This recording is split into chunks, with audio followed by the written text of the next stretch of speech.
Now, the first time we went to Mashonaland East Province, and this time we're in Harare, and to be precise, Tashika Kudoboshawa. Remember, the President, His Excellency Comrade Emerson Mnangagwa, is emphasizing the theme on zero tolerance on drugs, and that is why under the Zimbabwe Prisons and Correctional Services we're also involved in the program to help conscientize the youths, because youths play a pivotal role in any given nation. They are the vanguard of the nation, and we give opportunity and many blessings and thanks to the Zimbabwe Prisons and Correctional Services for affording us an opportunity to mix and mingle and share our wisdom, knowledge and understanding to this group, which is very vital for any economic growth. Saka nastauya mnomdombo taita showcase, and everything went very, very well. The important message to put across is stay away from drugs. Ukarova Mutoriro, Unoita Boriro. Rega nditange nekutenda headmaster vechino chikoro, head rondo, headmaster vava nevision. Ndichakuintroduce yangu kutimu yangu. Ndoda kuti mungovaombererawo, because it wasn't easy for us to be here. You know, where we come from, we are shunned because of the various crimes that we commit. And my crimes acho tinotoaparira mudzimba nai. Saka unoona uri baba usingachafarirwi nevana, ndizvo ka? Uri amai usingachafarirwi nechi? Uri mwana usingafarirwe nei? Tinawo futi vana kumajeri.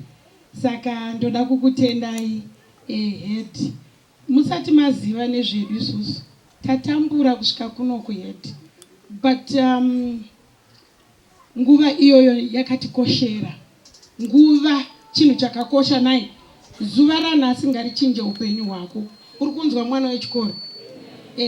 Hazvisi nyore kubva kumajeri. Handisika kuuya kunoko. Saka ndichati timu yangu iuye.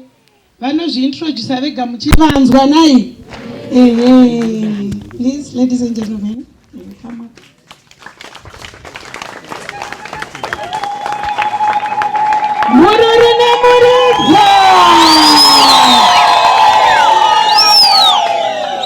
Majeri eduka asiyana nemajeri ekare aya anaika.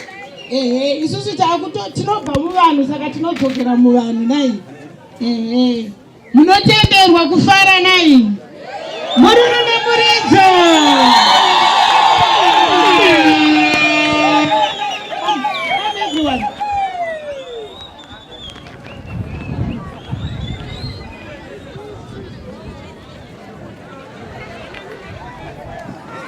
Vana vechikoro pamusoroi, isusu tine makamera edu anoshanda maona.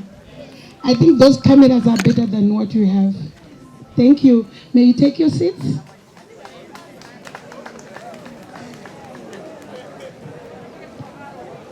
Saka kana muchida kuti zviendeke panapa handiti.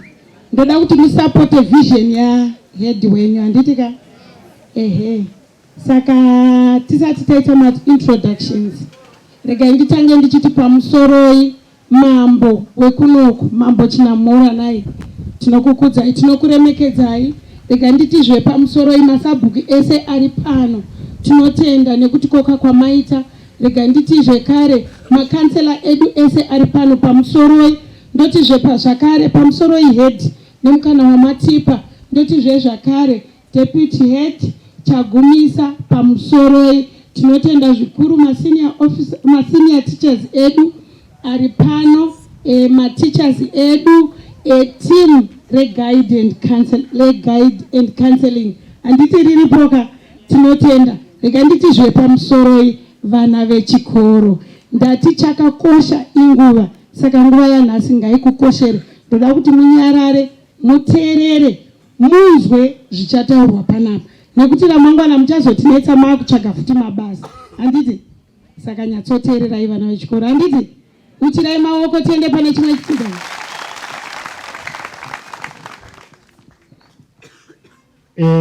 Dare ragara rakudzwa nai. Ini ndiri chief correctional officer. Garai na Shemoyo. Handiti? Saka headmaster pawati chief superintendent. Ndachimbo nchimbotomukirawo chito zvimwe vanobvira ini. All right, ndinotenda. Pamusoro ini ndinoitwa Oscar Bambuka, ndinomboverenga news ndoranga riri basa rangu ndiri panze ndichiti the news read by Oscar Bambuka. Inini ndiri kubva kuHarare Central, ndauya netimu yevakomana vachazviintroducer. Thank you. Ini ndinonzi Sisithandi. Ndatani? Ndabva kuchikuru Female Open Prison. Mhosva yangu ndakaba. Manzwa. Handinonyeberwa ndakaita sei? Ndakaba. Ndauya nevamwe vangu like Oscar said vachazviintroducer. Pamusoro ivana vechikoro. Ini ndoitwa Elizabeth Idue. Ndabva kuchikuru Female Prisons.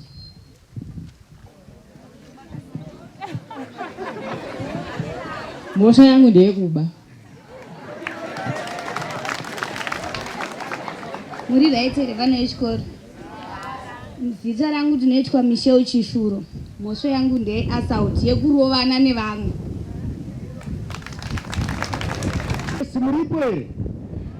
Chinzwai rangu zita. Rangu zita ndini mafire kureva. Rakauya kuburikidza nekudzura vana dzemutoriro. Inobva kuHarare sendirawo pachikoro cheruzivo. Tauya kuti tisheya nemashoko eupenyu hwemangwana kwamuri vana ino.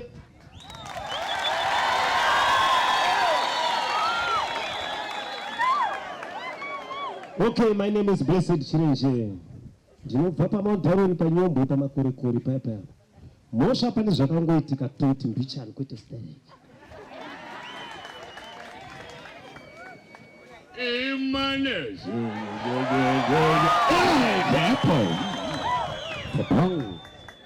Magadiko vana muriko here makudo ariko here. Zita rangu ndonzi Chigudo Chihomu. Aiwa, mhosva ndakapara ndoyeya inonyadzisa kutaura asi izive yati mavheji. Makadiko vana vechikoro. Rangu zita ndonzi Washington Mudzingwa. Mhosva yangu ndeye motorcycle theft. Mudhudhudhu yandikutaura nezvayo. Asi ndirati ndinoda kudhirowa mozondiona.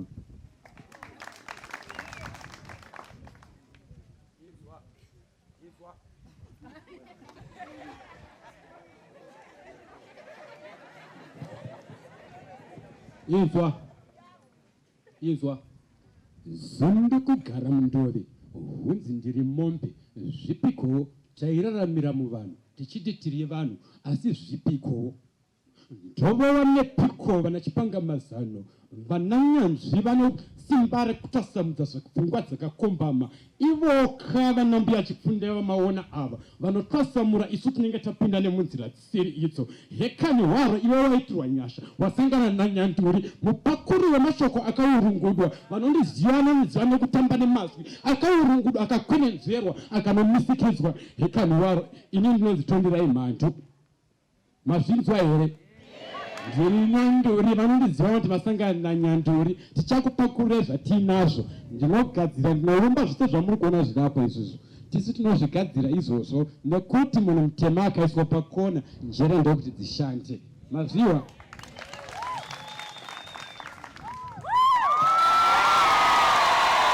Nyakudya oye! Mwana oye!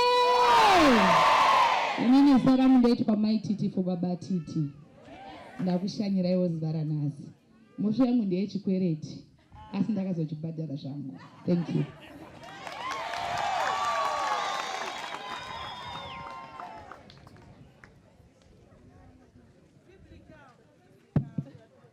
Pamusoro yevana ndoitwa Assistant Principal Correctional Officer Sivanda James. Ndiri Rehabilitation and Reintegration Officer paHarare Central Prison. Thank you. Nyakudya oye! Vana oye! Indonzi Correctional Officer Grade 3 Kajengo Tinashe, Harare Central Prison, Rehabilitation Officer.